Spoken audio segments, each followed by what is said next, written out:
Doctor Reshma Rajbhoi, IVF consultant, Satara. आज आपण जाणून घेणार आहोत प्रेग्नन्सीमधील सुपरफूड, की जे आईच्या आणि बाळाच्या दोघांच्याही हेल्थसाठी गरजेचे आहेत। पहिलं सुपरफूड आहे भरडधान्य, ज्याच्यामध्ये आपण नाचणी, बाजरी, ज्वारी आणि वरई याचा समावेश होतो। याच्यामध्ये ग्लुटेनचे प्रमाण खूप कमी असतं आणि सिलिनियम, झिंक, लोह आणि कॅल्शियमचं प्रमाण खूप जास्त असतं आणि म्हणून भरडधान्य हे खूप महत्त्वाचं सुपरफूड ठरतं। दुसरं सुपरफूड म्हणजे हिरव्या पालेभाज्या। याच्यामध्ये क्षार, लोह याचं प्रमाण जास्त असतं, तसंच फायबरचं प्रमाण देखील जास्त असतं। हिरव्या पालेभाज्या ज्या आहेत ह्या शरीरातील ऑक्सिडेटिव्ह स्ट्रेस कमी करतं आणि म्हणून ते एक सुपरफूड आहे। तिसरं सुपरफूड म्हणजे वनस्पतीजन्य जी प्रथिनं आहेत, जसं की बीन्स, लेंटिल्स म्हणजे शेंगावर्गीय जी तृणधान्य आहेत, याच्यामधून प्रथिनांचं प्रमाण जास्त मिळतं आणि हे चांगल्या प्रकारचं प्रथिन समजलं जातं, की जे हे एक सुपरफूड आहे। नंतरचं सुपरफूड म्हणजे सनफ्लॉवर सीड्स म्हणजे सूर्यफुलातील बी।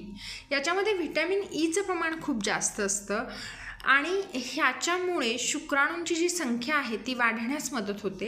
हे खाताना फक्त एकच गोष्ट खूप महत्त्वाची आहे, की मीठ न लावता आणि न भाजता हे खाणं गरजेचं आहे। त्यानंतरचं सुपरफूड म्हणजे बेरीज, की ज्याच्यामध्ये स्ट्रॉबेरीज, मलबेरीज, रास्पबेरीज ज्या येतात, यांचा ग्लायसेमिक इंडेक्स हा खूप कमी असतो, शुगरचं प्रमाण खूप कमी असतं आणि व्हिटॅमिनचं प्रमाण हे खूप जास्त असतं आणि हे अँटीऑक्सिडंट्स म्हणून खूप छान काम करतात।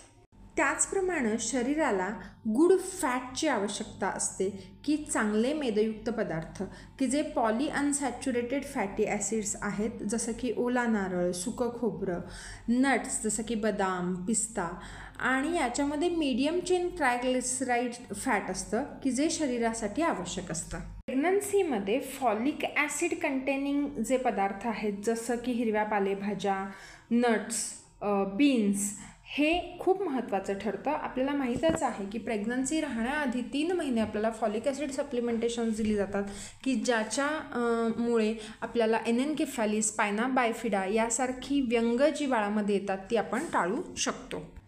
त्यानंतर झिंक रिच फूड, की जे शुक्राणूंची गतिशीलता वाढवण्यास मदत करतं, तसंच अंडबीजाची क्वालिटी इम्प्रूव्ह करण्यास मदत करतं, की ज्याच्यामध्ये सिरल्स आहेत, नट्स आहेत, बीन्स आहेत, की जे इम्पॉर्टंट आहे।